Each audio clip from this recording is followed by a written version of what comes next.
approaching fast. Don't blink. Welcome to the Auto Brief News.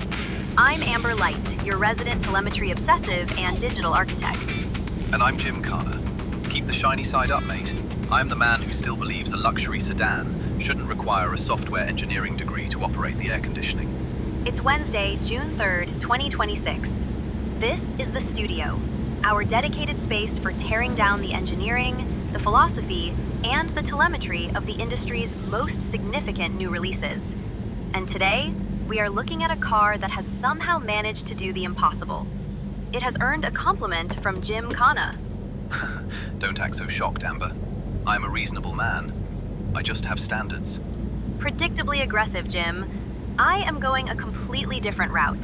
I am selecting Jean-Michel Jarre's Oxygène. Oh, come on. Synthesizer elevator music? You wrote a piece for our garage blog this week titled "The Lexus ES Redefines the Long Game." This is the 8th generation of the ES, a nameplate that has been quietly wafting executives around since 1989. Now, they've moved it onto an electrified K platform, packed it with digital architecture, and you actually praised it. Have you gone soft, or did Lexus just get this one right? They got it right because they didn't try to build a spaceship, and they didn't try to build a track car. The luxury sedan is a dying art. Everyone wants a high-riding, heavy SUV with a sport badge slapped on the back. Lexus looked at the ES and said, let's just make the ultimate calm-down machine. They preserved the original formula while adapting to the modern era. But before we get out the micrometers and measure the panel gaps, let's pause the telemetry for a word from our sponsors. This transmission is brought to you by our technical partners at mynotespace.com. In an era where your telemetry is stored in a cloud server you can't see, touch, or trust, you need a physical backup. MyNotespace provides notepads for the discerning driver. Whether you are charting tire degradation at Spa-Francorchamps or just tracking the oil changes on your classic 911, put pen to paper. Because if it isn't written down, it's just a rumor. Keep your data analog at mynotespace.com. All right, let's bring the all-new Lexus ES into the diagnostic bay. Let's start with the overall strategy, because Lexus is playing a very smart hand here. They aren't forcing everyone into a battery electric vehicle overnight. They are employing what they call a multipath philosophy. Which is a corporate way of saying, we know some of you still like internal combustion. Exactly. The new ES comes in 4 flavors. You have the self-charging hybrids, the ES300H, and the ES350H, which utilize their 6th generation hybrid technology with a 2.5-liter 4-cylinder petrol engine. And then you have the pure BEVs, the ES350E and the flagship ES500E. Let's talk about the flagship, the 500E, because that's the one that caught my eye. This isn't just a front-wheel drive wafter anymore. The 500E has Lexus's Direct 4 intelligent electric all-wheel drive system. They've put a 167 kilowatt E-axle at the front and an 88.3 kilowatt E-axle at the rear. It produces 343 brake horsepower and hits 100 kilometers per hour in 5.5 seconds. For a massive luxury barge, that is properly quick. It's not just quick, it's highly intelligent.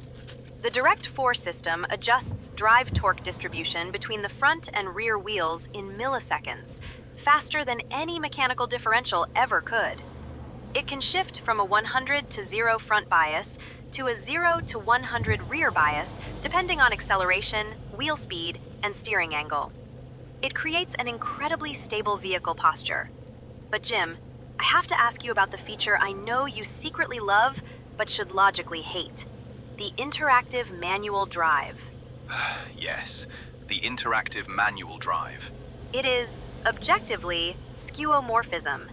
It's a virtual simulator in an electric car. It uses paddle shifters and software to simulate an 8-speed manual gearbox. It generates fake gear shifts, complete with a torque interruption to mimic a mechanical clutch. As a digital purist, I find it entirely illogical. Why introduce inefficiency into a perfectly linear electric motor? Because, Amber, humans are not perfectly linear. We operate on rhythm.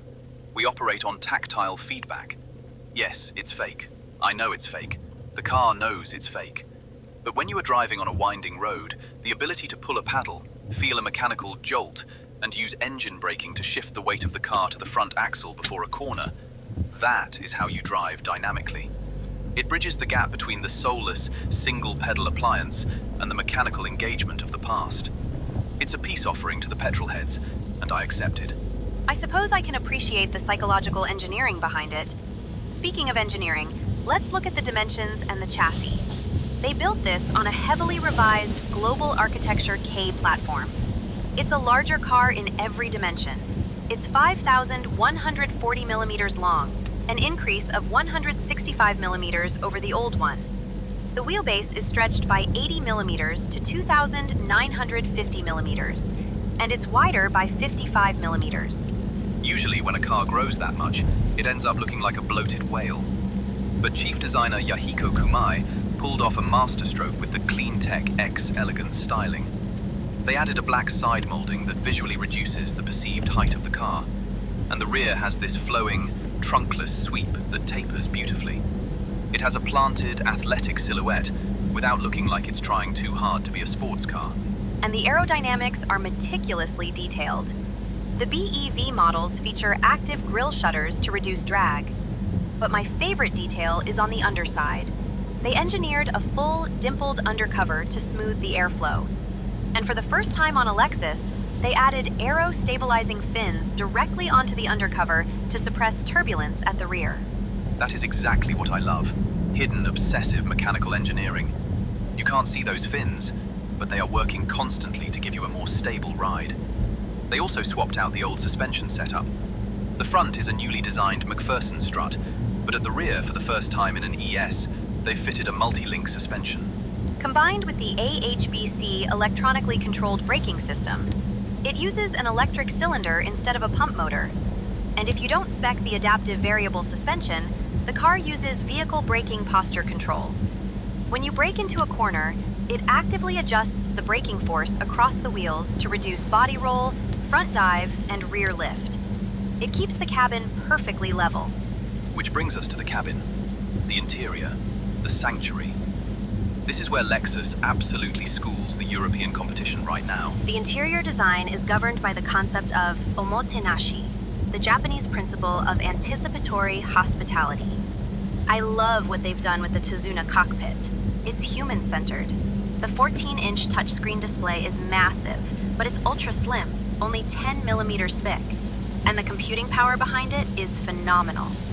The new Lexus Connect system has 4 times the processing speed and 256 gigabytes of memory. You can keep your gigabytes. I don't care about the processing speed. Do you know what I care about? The hidden switches. I was waiting for this. It is brilliant. The industry trend is to take every single button, the heated seats, the demister, the fan speed, and bury it 3 menus deep inside a touchscreen. Lexus looked at that and said, no, that's dangerous and annoying. But they also wanted a clean design. So they created these touch switches set into the panel trim that are completely invisible until you turn the car on. Then they illuminate. You get a clean, minimalist aesthetic, but you still get dedicated linear controls for your climate and mirrors. It's the perfect compromise. It really is an elegant solution. They've also introduced a new trim material called bamboo layering. Using advanced printing and light transmission, it looks like natural bamboo in the daylight, but at night, it illuminates and synchronizes with the dynamic ambient lighting, which has 50 different color settings and 6 atmospheric looping patterns. And the seats. They completely redesigned the front seats with a split construction on a lightweight frame. But if you want the true oligarch experience, you order the High Plus grade with the rear comfort package. The telemetry on the rear passenger space is staggering. You get a best-in-class front-to-rear couple distance of 1,102 millimeters. The rear seats recline up to 38 degrees. They have integrated heating, ventilation, and massage. And for the passenger sitting behind the front seat, an extending ottoman leg support comes out, while the empty front passenger seat power folds completely forward to open up the view. It's a feature taken straight out of their flagship LS limousine. It is a private jet for the road, and they paired it with the Mark Levinson surround sound system. 17 speakers. They use a concept called pure play, positioning the speakers so there is absolutely no physical obstruction between the cone and your ear. Combined with the acoustic glass, the silencers in the rear end, and the 6 meters of sound-damping adhesive in the floor, you could sit in the back of this car at 130 kilometers per hour and whisper a conversation. Or use the new intelligent voice agent. The microphones recognize whether the driver or the passenger is speaking. It understands natural language. You can ask it for live flight status or stock data.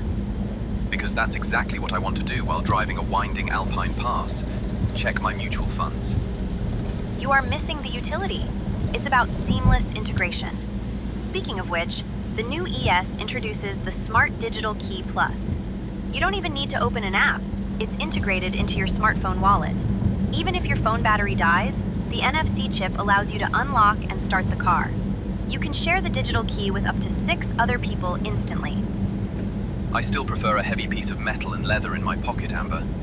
A digital key just means I have to trust a server somewhere, not to lock me out of my own car. But I will concede that the safety tech is impressive. The new Lexus Safety System Plus has upgraded sensors.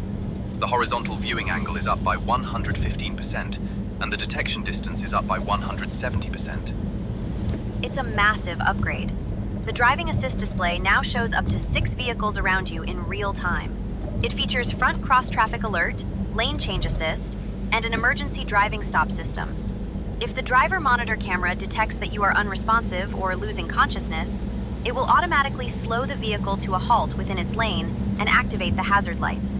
It also features a drive recorder that constantly loops 360-degree video, which automatically saves the 10 seconds before and after an impact. It's an absolute fortress of data and safety. It is a heavy, complex fortress, but they hid the complexity under a layer of extreme luxury and refinement. Shifting gears to our community segment, it's time for the What's in the Glove Box poll. Let's see what scenario we've cooked up this week. Every week on our Instagram, represented by our helmet mascot, we pose a highly specific scenario. This week, you are being chauffeured in the back of the new Lexus ES 500e High Plus grade. The rear seat is reclined to 38 degrees. The ottoman is deployed. The Nano X climate control is gently moisturizing the cabin air, and the cabin is dead silent thanks to the acoustic glass. What song do you ask the driver to put into the Mark Levinson audio system? When you are in a vehicle that's meticulously crafted, where the panel gaps are measured in fractions of a millimeter, and the sound deadening is absolute, you cannot play anything sloppy. You need the most immaculately produced album of the decade. I'm asking the driver to slide in Steely Dan's Arja, the studio precision, the flawless drum takes by Steve Gadd, the crystal clear jazz chords.